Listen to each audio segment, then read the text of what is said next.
أعوذ بالله من الشيطان الرجيم. بسم الله الرحمن الرحيم. الحمد لله رب العالمين، والصلاة والسلام على أشرف الأنبياء المرسلين سيدنا محمد وعلى آله وصحبه وسلم تسليما كثيرا. وبعد السلام عليكم ورحمة الله وبركاته. Inshallah, we'll continue reading from Riyadh al-Salihin, Hadith 436.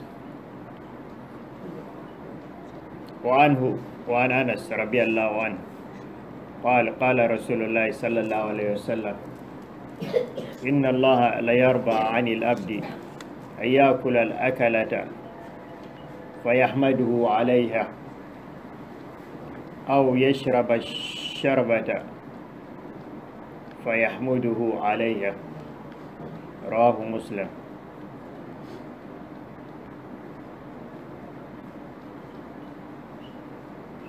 الأكلة يفتح الهمزة وهي المرة الوحيدة من الأكل كالغدوة والعشوة. والله أعلم. This particular hadith was narrated by a companion called Anas, may Allah be pleased with him, and he mentioned that he said the Prophet ﷺ stated that Allah is pleased with a servant, that is, Allah is pleased with anyone who had a meal and then he now thank Allah for that meal, or he drinks something, he had a drink, he drinks something, and again he thank Allah for that drink that he had. And this hadith is an authentic one. It's narrated by Imam Muslim. And the basic thing this hadith is saying is these manners of eating is part of the manner, good manners you are supposed to do while eating. At the beginning of your meal, you say Bismillah. When your meal is done, you are expected to say Alhamdulillah. These are standard etiquette, standard rules for eating. Once you come to eat, you have to say Bismillah, and when you finish, you have to say Alhamdulillah. And we do it for so many reasons. Number one, it's a form of worship. If you do that, you are going to get a reward, which this hadith try to confirm. Number two, anyway, the food we are eating, we do not actually deserve it. The food is coming as a favor. You may argue that you work, you have your money, you bought your food. It's okay. If God did not allow the food to grow, you have money, what are you going to buy? Well, He will allow you, you have the money, the food is grown, everything is fine. You'll take the food and put it in your mouth and you start vomiting. So, by the time you see that you are able to get the food and you are able to eat it, and it goes down your throat nicely, so that is so much favors that you'll be unable to quantify the favors that He has done to you. So normally when you have a favor, what is expected of someone is to express gratitude or to show appreciation. So the concept of showing that is in many religions, it is there. In fact, in Islam it's simplified. You only say Bismillah, and when you finish, you say Alhamdulillah, which is very straightforward. In some religions, they even have to sit down and pray over the food. Pray before they will even start eating. So as long as one is eating halal, and you say Bismillah, and when you finish, you say Alhamdulillah. And when you say drink here, we don't mean any type of drink. We mean the food itself and the drink.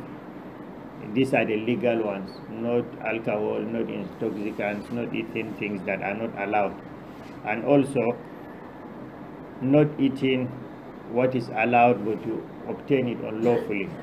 So once one fulfill this criteria, by the time you say Bismillah, you say Alhamdulillah, you are going to get the reward of a worship, as if you have worshipped God for that purpose.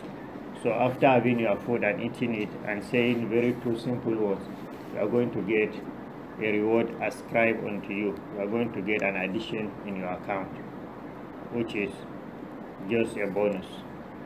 So that is the end of the hadith. He tried to explain some of the concepts he used inside.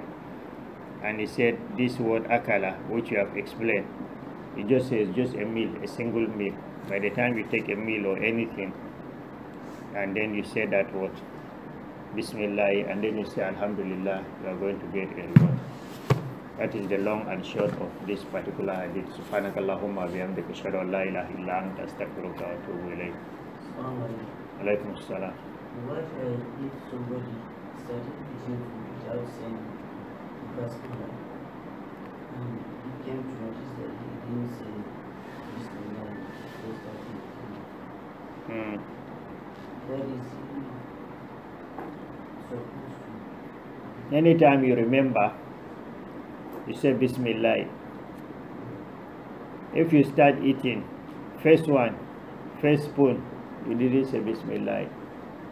You remember second, I remember third one. Even if you remember during the last one, you should say Bismillah.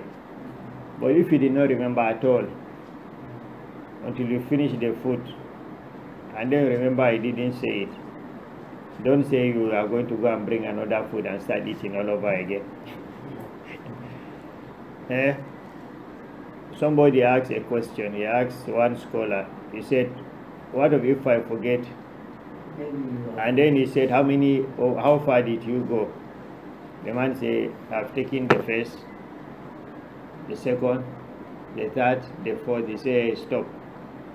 I thought the highest people eat is only 3 spoons. I didn't know that we eat up to 4 or 5. So you remember also when we are eating, Islam doesn't allow you to eat too much. You should eat just sufficient enough for you to be strong. It's not like some of these eating, people eat mountains and mountains of food and then you go and lie down and then you get tired. No, you should eat something reasonable. Another hadith tried to simplify it. It said don't fill all your stomach with food. Just use only 1/3 of your stomach for the solid food. Use another 1/3 to drink water, and then leave vacancy for the other 1/3 so that you look normal.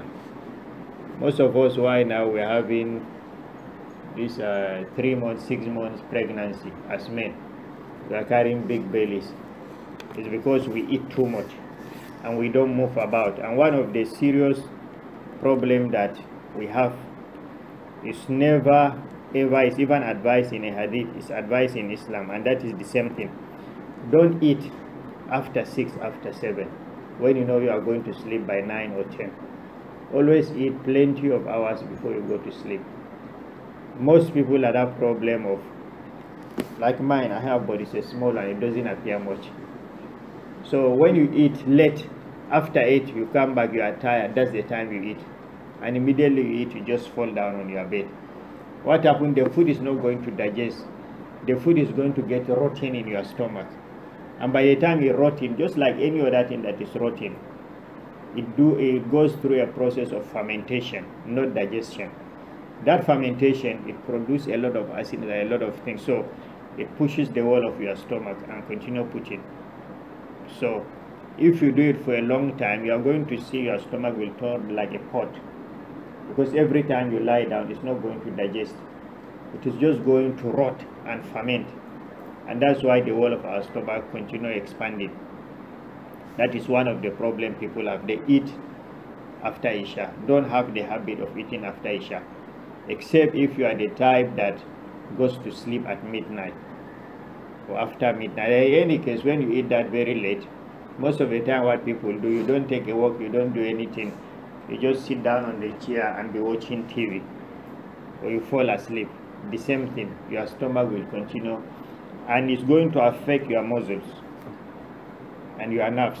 Most of the time you are going to be very heavy and very weak, even to move, to do things. You feel your body is too heavy for you. That is one. This is why you see most Muslims have this.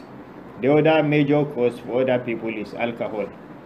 Also in the night, people that go to garden, once you drink alcohol in the night and you sit down in one place, you don't move, and you go back and sleep, they too, the thing will just start fermenting, and it will get the stomach to be very bulky. But the good thing is most of these things, they are reversible.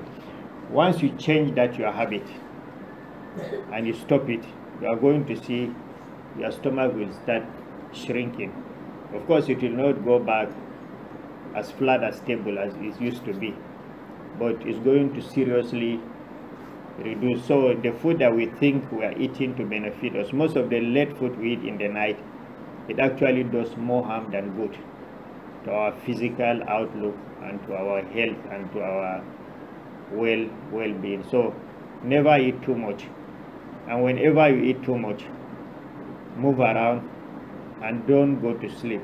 What is advisable is after in between you are eating and when you go to sleep, you should give it at least 3 hours, 3 to 4 hours before you go to sleep. Otherwise, you are going to suffer from all these things we are saying. It's not normal, it's not natural when people start to have their stomach big. It's highly artificial. It depends on what you eat and your lifestyle. Some people you find they are very old still. But most of our people, we eat after Isha and we go to sleep, and that is the actual cause.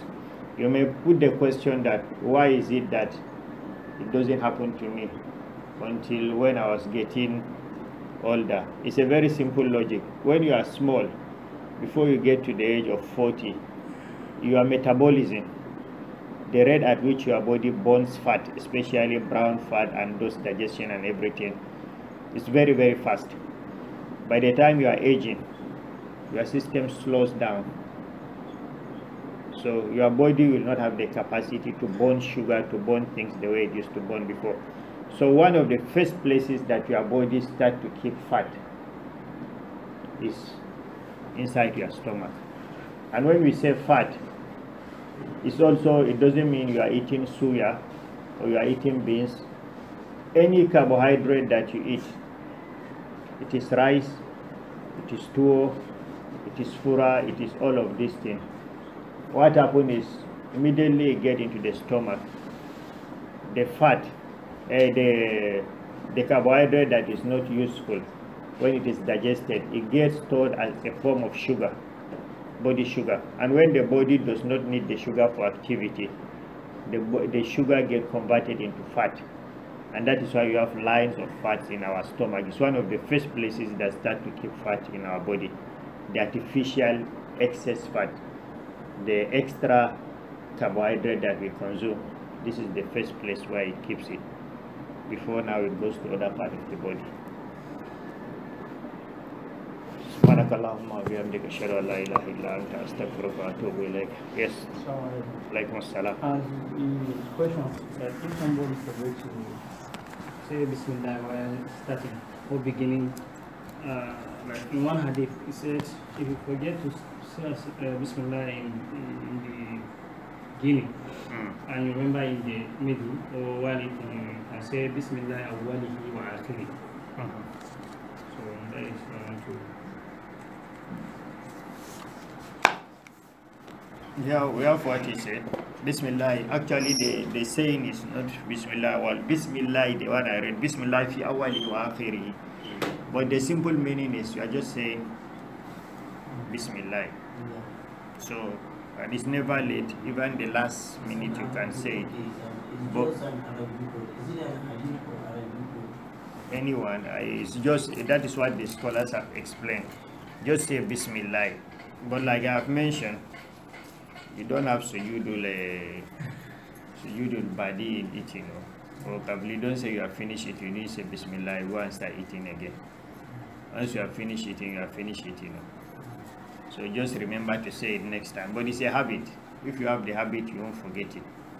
It comes automatically. If you don't have the habit, then you keep forgetting. Thank you for that. ربنا آتنا في الدنيا حسنة وفي الآخرة حسنة وقنا عذاب النار. ربنا لا تزغ قلوبنا بعد إذ هديتنا وهب لنا من لدنك رحمة إنك أنت الوهاب. اللهم صل على محمد وعلى آل محمد كما صليت على إبراهيم. اللهم بارك على محمد وعلى آل محمد كما باركت على إبراهيم وعلى آل إبراهيم في العالمين إنك حميد مجيد. ربنا ظلمنا أنفسنا وإن لم تغفر لنا وترحمنا لنكونن من الخاسرين. ربنا تقبل منا إنك أنت السميع العليم وتب لنا إنك أنت التواب الرحيم. سبحان ربك رب العزة عما يصفون وسلام على المرسلين والحمد لله رب العالمين.